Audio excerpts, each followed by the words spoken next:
Salam alaikum, Matallil. Bonjour. Bon, bah, je reviens un petit peu là après un bon moment d'absence.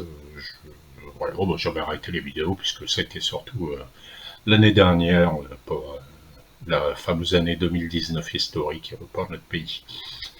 Là, bah, il se passe quelque chose, de Corona, donc je voulais un petit peu en parler rapidement, mais enfin, c'était pas surtout ça qui m'a poussé à faire la vidéo, c'est la deuxième partie de la vidéo qui m'intéresse surtout. Bon, bah pour le corona, ce qu'on voit, c'est que d'une crise sanitaire, c'est devenu finalement une crise politique.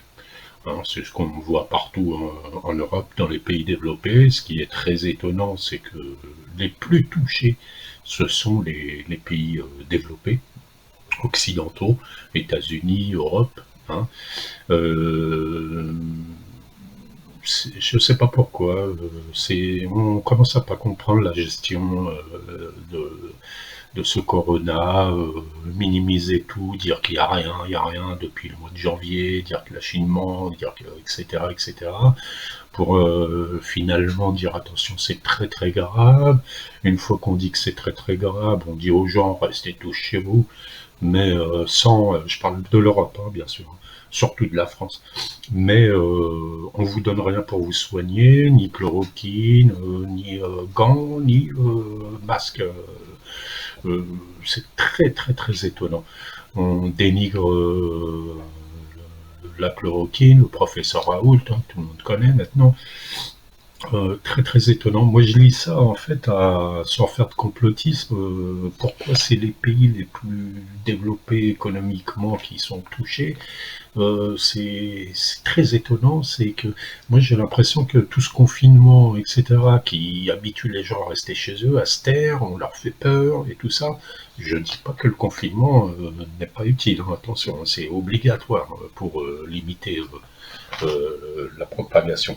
Mais quand même, la gestion est bizarre.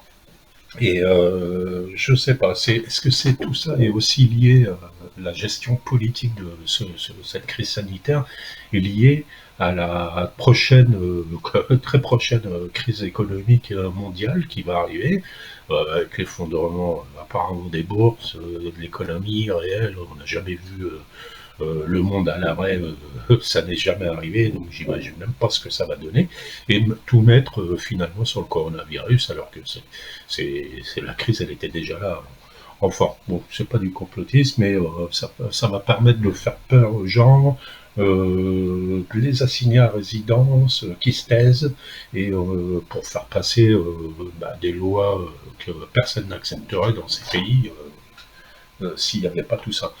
Ce qu'on sait, c'est que ceux qui ont le plus à perdre, ce sont les pays riches hein, dans la crise économique. C'est pas les pays en voie de développement ou pauvres, puisque les pays pauvres en voie de développement, eux, on sait, nous, par exemple en Algérie, on saura vivre difficilement avec le peu qu'on a. On saura gérer ça.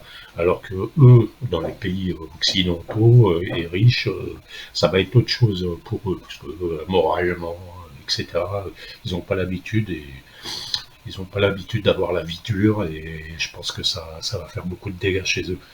Voilà, bon, ça c'était la parenthèse. Ma vidéo, c'était surtout pour mettre l'accent sur le fait qu'il y en a certains qui se bougent en Algérie. Et ça fait plaisir. Et c'est ce que j'aime, c'est ce dont je voulais vous parler.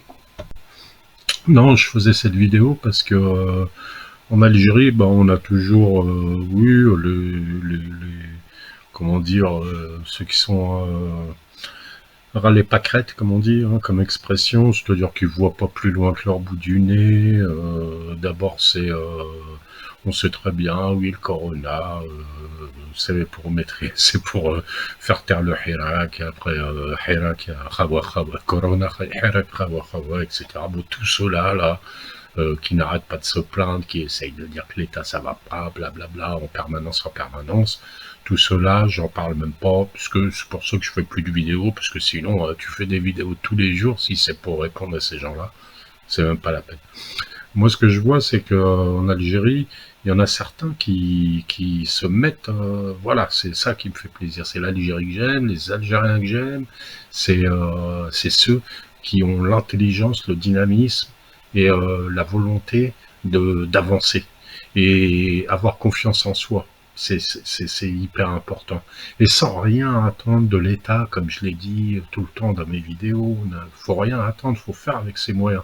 Là, on a des jeunes à Batna qui... Alors, il y a un article qui est sorti dans Sputnik, c'est un journal francophone qui est connu, hein, bien sûr, qui en parle, qui salue ça. En Algérie, des bénévoles mettent au point un tunnel de désinfection intelligent. Et je vous invite à lire le petit article, mais c'est super ce qu'ils ont fait. Et vous voyez, ça en parle à l'étranger. Même quand on lit les commentaires des gens en bas, vous savez, c'est tout le temps que dès qu'il y a l'Algérie, beaucoup de racisme, beaucoup de Marocains, Narzani qui viennent se mêler et tout. Et là, ils ont du mal à critiquer, ils sont un peu bluffés. Et ces jeunes, ils ont fait un super truc sans rien attendre de personne. Et c'est super, c'est tout à fait ça qu'il faut. On voit aussi une autre initiative, c'est une société qui s'appelle, là j'ai plus son nom, Gatesh, qui a mis fait un prototype de respirateur artificiel 100% algérien. Voilà. Et bon, voilà, c'est des super initiatives et c'est comme ça qu'il faut être. C'est comme ça qu'on s'en sortira. On a de l'intelligence en Algérie, on a, comment dire, de la volonté, du courage. Il faut avoir confiance en soi parce que si on a confiance en nous, on pourra faire des choses dans tous les domaines. Dans tous les domaines. Voilà, je voulais les saluer et Inch'Allah, notre pays se mette au travail, que les gens se mettent au travail sans rien attendre de l'État. Et l'État, on sait que ça va aller mieux. Voilà, c'est tout ce que je peux dire. Euh, voilà. Donc je salue ces initiatives, l'action, il n'y a pas mieux. Répondre que aux mensonges, etc. en permanence. Ça, il y en a beaucoup qui le font sur Internet et je les salue. Mais aussi, mettez en avant, faut mettre en avant les belles initiatives qu'on peut avoir en Algérie, puis le faire aussi soi-même avec un groupe d'amis, etc. Agissez, montez des sociétés, faites des choses. Le travail, il faut travailler et ne pas hésiter, aller de l'avant. Voilà, bon, Inch'Allah que tout le monde va bien, et enfin pour ceux qui ont perdu des proches, nous on a perdu un proche, je ne sais pas si vous avez entendu, à Cheshire, c'est dans la wilaya Trenchla, un ancien, c'est mon oncle, qui était rentré de Mulhouse en France, où il allait pour 2-3 mois pour se soigner, c'est un foyer infectieux, il est rentré en Algérie sans symptômes, et quelques jours après, les symptômes sont déclarés. Bon, l'hôpital, ça n'a pas duré, et puis il est mort. Allah yarahmou. Allah ychafi ceux qui sont malades, et puis Allah yistar ceux qui ne l'ont pas attrapé, qui ne l'attraperont pas, Inch'Allah. Mais mettons-nous au travail. C'est la seule solution. Et encore une fois, j'appelle la diaspora à agir en Algérie. Allez, maslam, salam alaikum.